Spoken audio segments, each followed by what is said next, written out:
Okay, so we have some doubts, class today. Infinite line charge produces a field of 9 into 10 to the power 4 Newton per Coulomb at a distance of 2 centimeter. So we have this infinite line charge at a distance of 2 centimeter. It produces a E, which is equal to 9 into 10 to the power 4 Newton per Coulomb. We have to find the lambda, right? Lambda Coulomb per meter. बताओ क्या formula है? क्या formula होता है?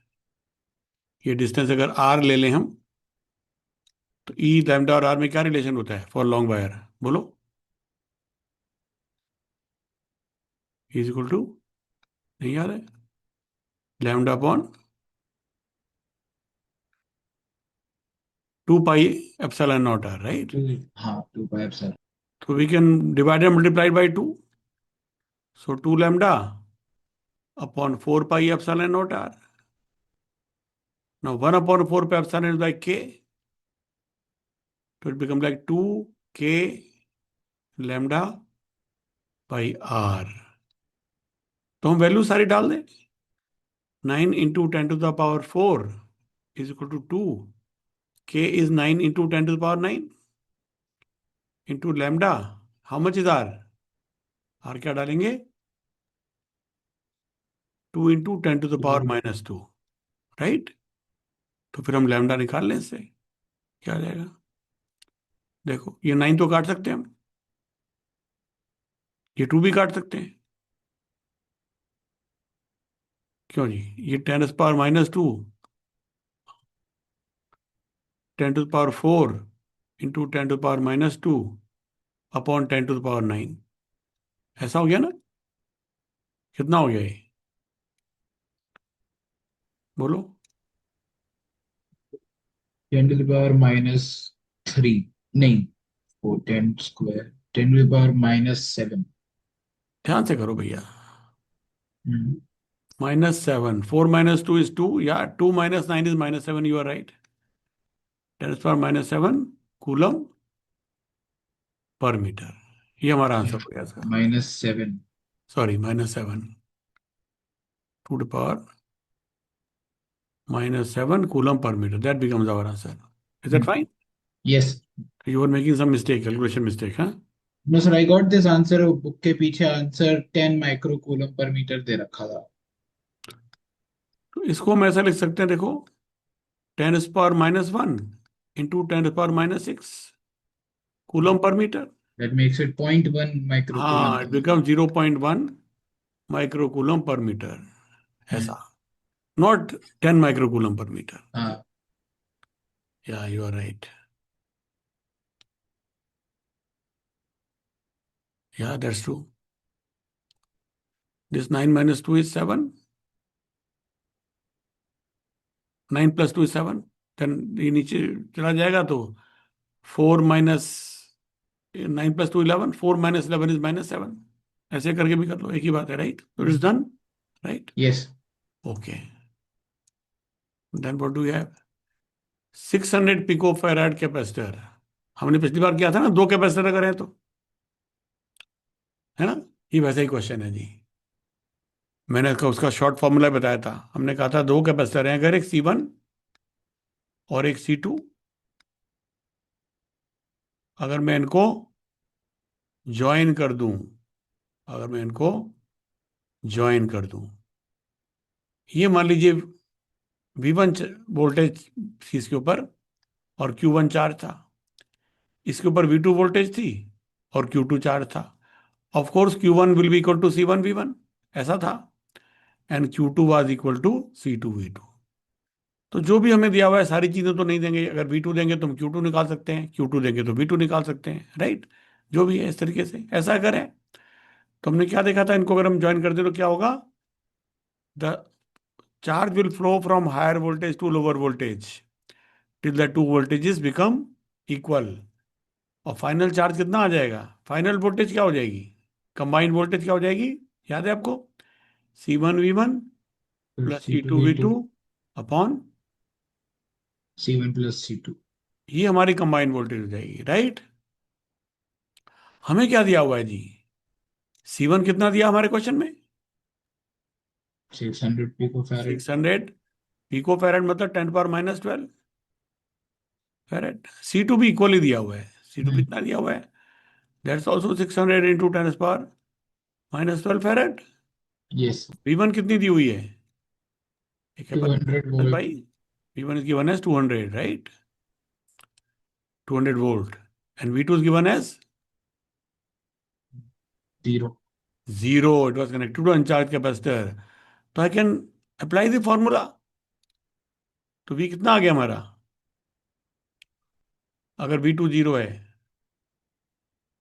तो कितना आ गया? CV1 plus 0 upon 2C, hmm. Which is like V1/2, हाँ। राइट? तो V1/2 को मतलब 100 वोल्ट की दोनों की 100 कंबाइंड वोल्ट। वोल्टेज हो जाएगी, राइट? तो इनिशियल एनर्जी स्टोर कितनी थी? You before the this energy flow, how much was that? It will be half C1V1 square plus half C2V2 square. मैंने जनरल करने के लिए लिख रहा हूं मैं, जिससे V2 डाल के कभी दूसरा क्वेश्चन आएगा जो नॉन जीरो, वो भी आप सॉल्व कर सको। तो कितना हो गया? ये तो जीरो टर्म है। हाफ इंटू 600 × 10⁻12 मल्टीप्लाइड बाई 200 का स्क्वायर कितना होता है? कितना होता है? 2 का स्क्वायर 4 800। इंटू 10⁻4, ऐसा लिख सकता हूँ। हाँ। तो ये कितना हो गया? ये 2 से कट जाएगा, 606 × 2 12, और 2 0 ये, तो four into plus ten to to the power six minus six 10⁻⁻6। और यूनिट क्या है इसके? एनर्जी है ना, जूल। Joule, right? मतलब 12 माइक्रो जूल, राइट? इतनी एनर्जी पहले थी। फाइनल एनर्जी कितनी है? एक पर जितनी एनर्जी थी उसका डबल। एक पर कितनी थी? हाफ इंटू C × V², है ना? C कितना है हमारा? 600 × 10⁻⁻12। और ये कितना है V? 100 स्क्वायर। तो कितना हो गया जी? ये तो काट दे इसको टू हम। तो ये कितना हो गया? 6 × 10⁻⁻6 जूल, राइट? 6 micro joule. ये दोनों की मिलाकर फाइनल एनर्जी है, 2 से मल्टीप्लाई किया था ना। तो how much is the loss in energy?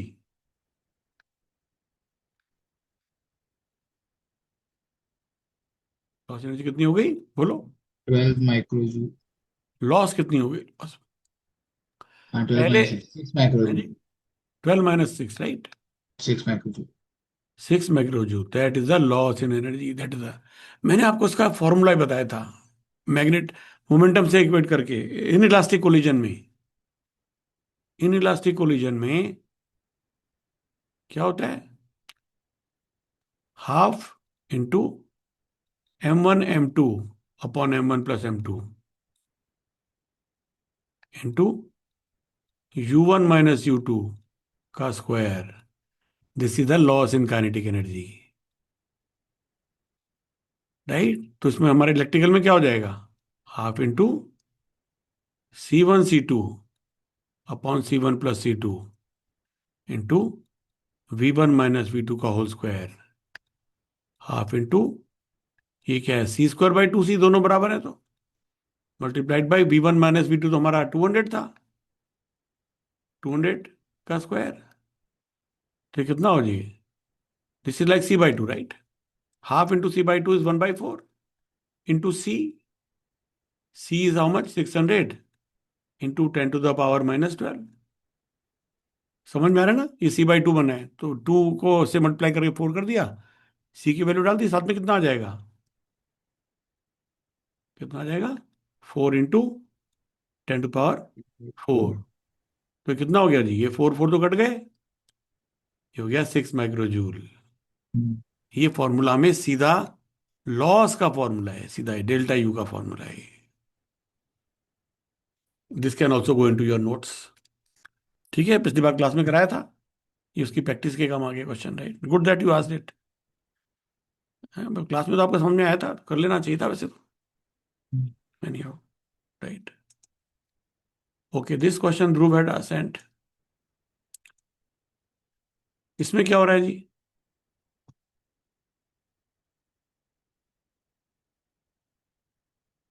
ऐसा हमारा एक हेमिस्फेयर, इमेजिनरी, क्या सचमुच में कोई हेमिस्फेयर है? क्या लिखा है क्वेश्चन में? अच्छा, ये ऐसे नहीं होगा।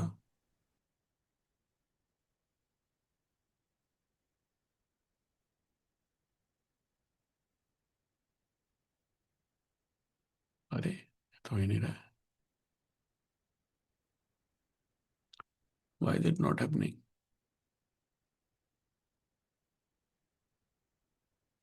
कॉपी। हाँ, ये पॉइंट चार्ज, ये पॉइंट चार्ज है जी। ये पॉइंट चार्ज कहां पर है? बिल्कुल। Just outside an just out. Imaginary hemispherical surface, just outside an imaginary hemisphere of radius capital R. तो ये भी कैपिटल आर, ये भी कैपिटल आर। ये ठीक बात है। ये पॉइंट क्या है? जस्ट जस्ट बाहर है, मतलब और पास भी ले सकते हैं, यहां पर ले सकते हैं इसको, नियरली, राइट? है ना, बिल्कुल पास है इसके। ठीक है, समझ में आ रही बात? तो हमें क्या बताना है?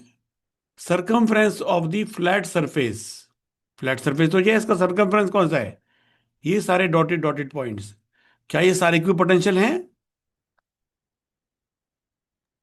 किसी चार्ज, एक ही तो चार्ज क्यू है, उसके कारण यहां पर हाँ। वो कितना होगा पोटेंशियल? के यहां क्यू पोटेंशियल कितना बाई होगा? K Q by are.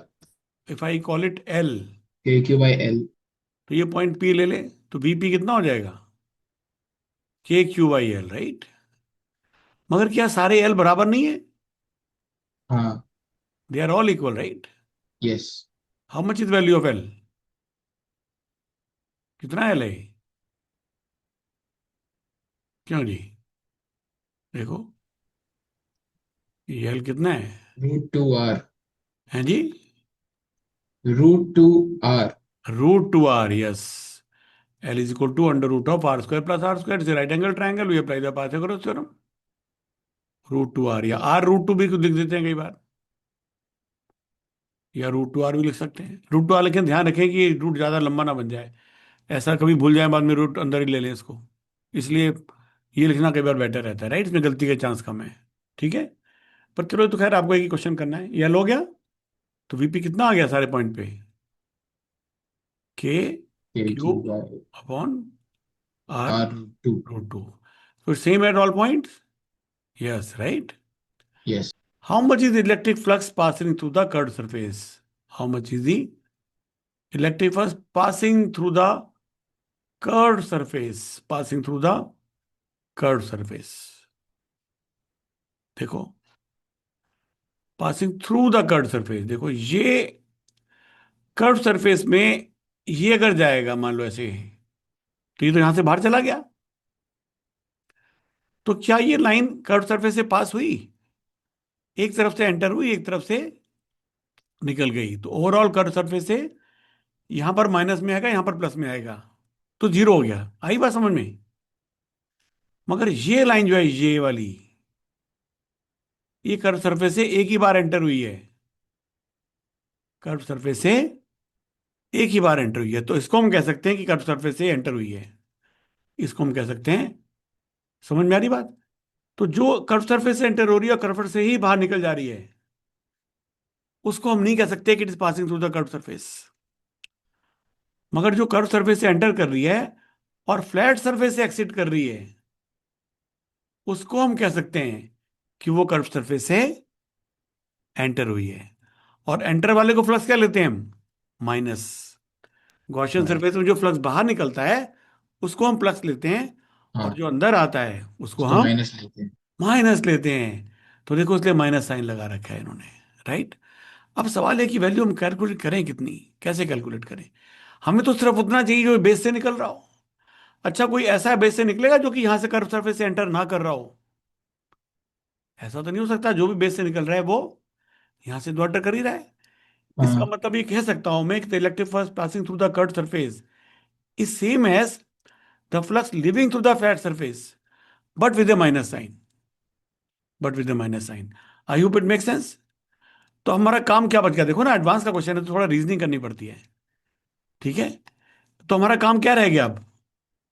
Basically what is our task now? Our task is कि साहब ये चार्ज यहाँ कोई पॉइंट है, चार्ज तो बिल्कुल यहां पर मान लो एकदम इसके पास।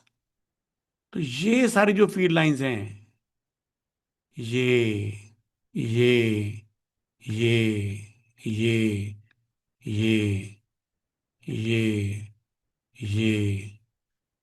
ये ये जो कि हमारी बेस से निकल रही हैं, उसका कितना फ्लक्स है, उसका कितना फ्लक्स है, कैसे निकलेगा जी? याद है आपको? ये तो हम करते हैं। ये कैसा बन गया? ये क्या कोन नहीं बन गया ये?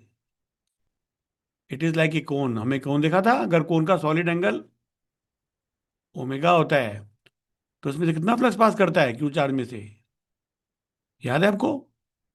Q upon 4 pi into the solid angle upon epsilon not. क्योंकि पूरा क्यू में से कितना निकलता है? Q upon epsilon not. मगर उसमें से इतना कितना जाएगा? वो तो पूरे 4 पाई में से निकलता है, तो इसमें से कितना निकलेगा ओमेगा से? Q upon 4 pi epsilon not into ये सॉलिड एंगल। सॉलिड एंगल का फॉर्मूला याद है आपको? कौन का सॉलिड एंगल का फॉर्मूला क्या होता है? सॉलिड एंगल स्टेरेडियन में, right, of A right circular cone, of A right circular cone. ये हमने फॉर्मूला किया था। क्या था ये? 2 pi into 1 - cos theta. 2 pi into 1 - cos theta. ध्यान है आपको? इसमें थीटा क्या है? इसमें थीटा क्या है? सेमी वर्टिकल एंगल, जे वाला जी। एंगल, ये थीटा है। आ रही है बात समझ में? तो इसको हम निकाल सकते हैं। बोलो, हमारा थीटा क्या होने वाला है? हमारा कौन कौन सा बन रहा है? ये कौन बन रहा है जी? तो ये थीटा डालेंगे हम। बताओ कितना है थीटा ये? कॉस थीटा की वैल्यू कितनी है? कॉस थीटा कितना है? R/√2 तो R/r one root by two root two which is like 1/√2। 1/√2। बहुत आसान बात है। क्योंकि ये भी आर है, ये भी आर है, तो इसका मतलब इसे राइट एंगल आइसोसेलेस ट्रायंगल। तो यस। राइट एंगल ट्रायंगल दोनों एंगल बराबर होंगे। ये 90 है तो दोनों 45 45 के होंगे, और कॉस 45 इज 1/√2। ऐसे भी इसको हम कर सकते थे। बढ़िया बात है। तो ये कितना हो गया हमारा? 2 पाई इंटू 1 - 1/√2। तो फिर हमारा ये फ्लक्स जो यहां से निकल रहा है वो कितना है?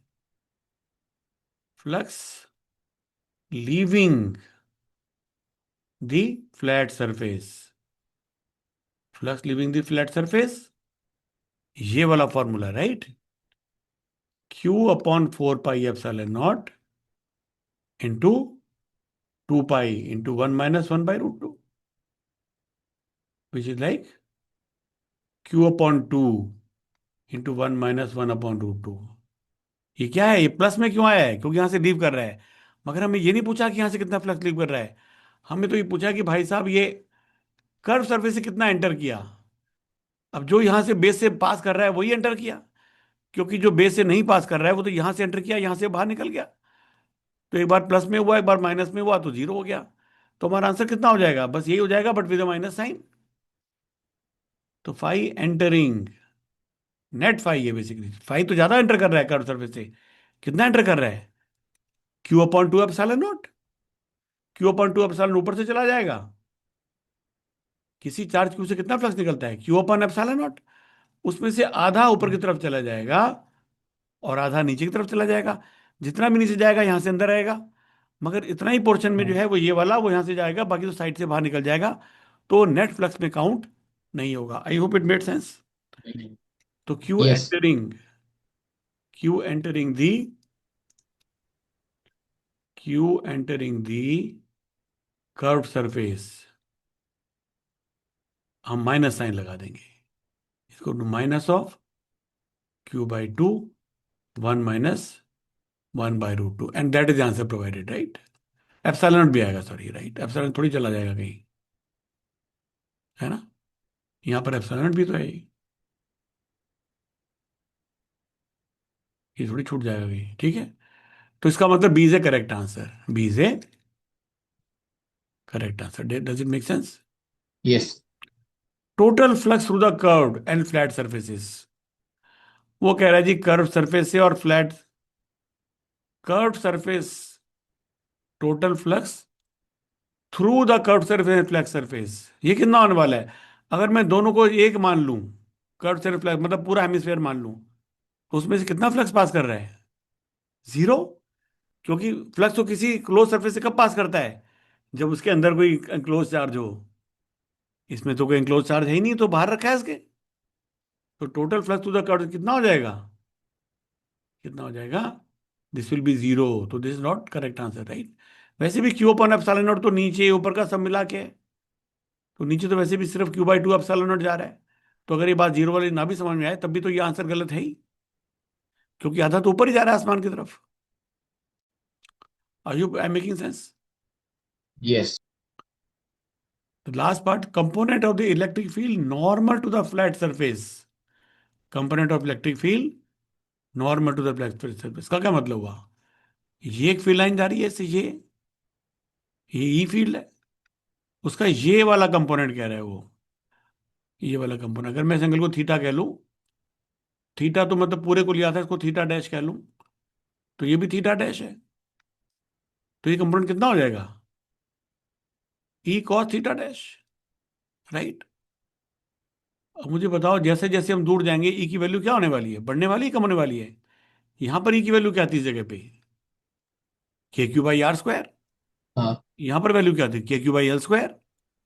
और जितनी मैं दूर जाऊंगा यहां से, मान लो यहां से मैक्स डिस्टेंस चले जाऊं, तो ई की वैल्यू क्या हो जाएगी? कम हो जाएगी। हाँ, KQ/X² + R²। x² + r²। ठीक है।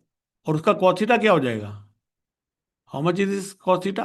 Is it not R/√R² + X²?